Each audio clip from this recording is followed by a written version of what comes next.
Welcome to the first edition of the 2023 Campfire, and we are starting off by analyzing the lower classifications and the private schools in our film session.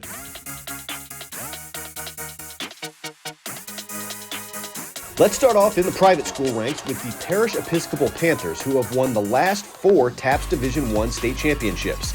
And guess what? They are favorites to go 5 in a row in 2023.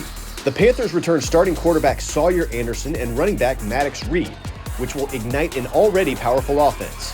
With Caleb Mitchell-Irving returning on the defensive line, expect to see Parish Episcopal back in the title game.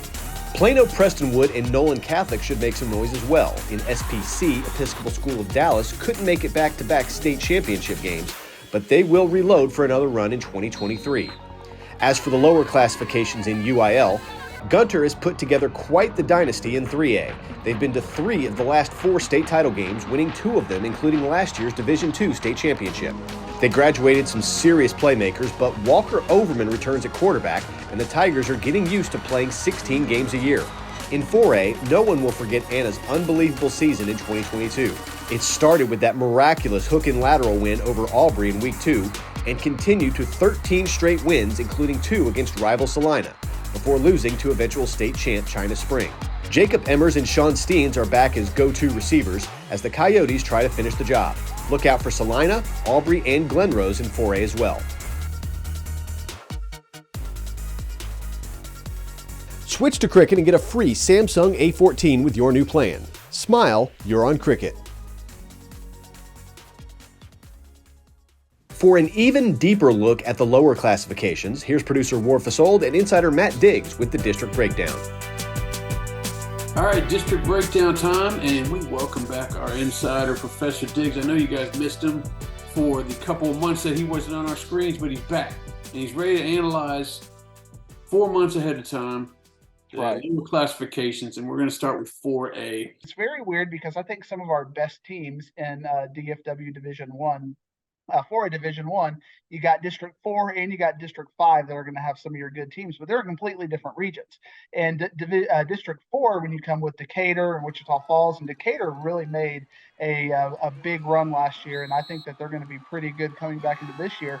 They've got a really favorable view going to the state semifinals. Whoever wins that Decatur-Wichita Falls game. A very exciting, matchup. I think a lot of people consider it an upset last year when Lake Worth beat Kennedale in 6-4A Division I, and I think Lake Worth might be the favorites to come back and do it again. Kennedale was very senior heavy, and Lake Worth is bringing back a lot of people. Dante Reese is a very talented quarterback going to be coming back, and I just got to give a shout out to my guys at Carter Riverside. They won. I think they were 5-5 last year. And this is like Carter Riverside, a team that, had historically bad losing streaks.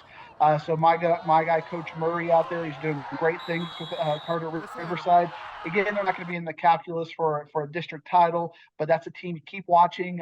I love watching those middle tier teams, Ward. And Carter Riverside, I think, is going to be right there with Dunbar, Eastern Hills, and Western Hills for that second tier. But you want a real dark horse, Ward? So I know you love dark horses. I do like the dark horses. Let's talk about Carter. Okay. I think Carter might be back, Ward. I think Carter might be that kind of a team. I mean, Caden Landry last year, all-state honors, coming back. Salina graduated pretty heavy. This might be the return of Carter. I appreciate you coming on with this, Diggsy. Love some 4A talk. We'll post the entire breakdown segment this Wednesday on our social media pages. Now let's take a look at some game changers and our players on the rise. What a breakout year Anna wide receiver Jacob Emmers had in 2022. As a junior, he caught 71 passes for over 1,200 yards and 18 touchdowns.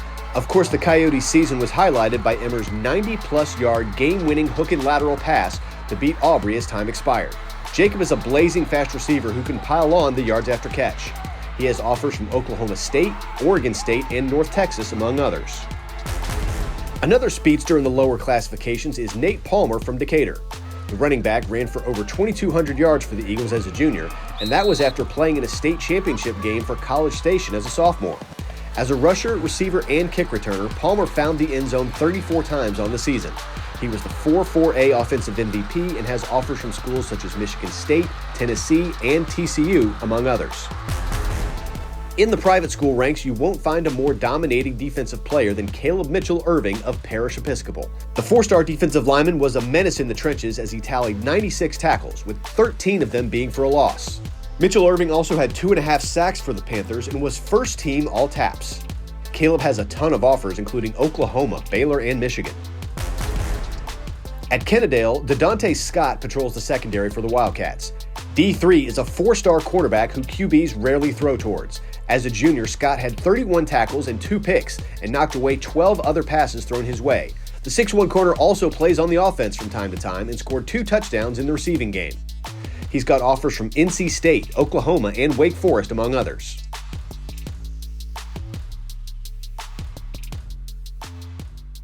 With fast and powerful nationwide 5G on all plans, it's no wonder people who come to cricket stay with cricket.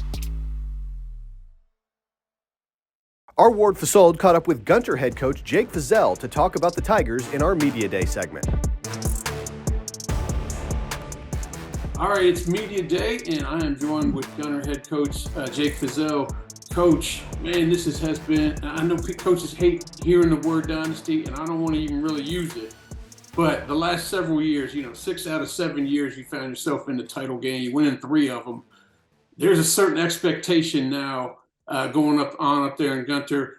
How are you feeling about this the way this program is built and the expectations now, especially with your JV guys coming up? Hey, this is what we expect to happen at the end of the season. Yeah, we do. We have high expectations of our kids, and I think our kids have high expectations of themselves and each other too. So sure, there's a certain standard there that we want to go meet. And as you had said before, we've had teams in the past that I've been the head coach here since 2007, and we've had some great teams leading up to the last 6 or 7 years as well. And I tell our kids all the time, we stand on the shoulders of giants. We've built a really solid foundation here and a culture of winning, and that's something that it's not just about the kids. It's not just about the coaches. It's about our administration, our teachers, our parents, our community. There's a lot of buy-in that goes into all that, but ultimately it is the kids and holding themselves accountable and doing the things that it takes. And they're certainly working really hard in off season right now, and hopefully we're going to give ourselves a chance to have another great year. Coach, I appreciate you joining with us. I know it's 4 months away from the season starting, but hey, it's Texas, man. We're never too early to start talking about football. That's right. All right, I appreciate it, Coach. All right, thanks for the time. You can catch the entire interview Friday on our social media channels. That's going to do it for this week's Campfire. Next week, we start in on the 5A districts, beginning with 3 5A Division II. Until then, have a great week, everybody.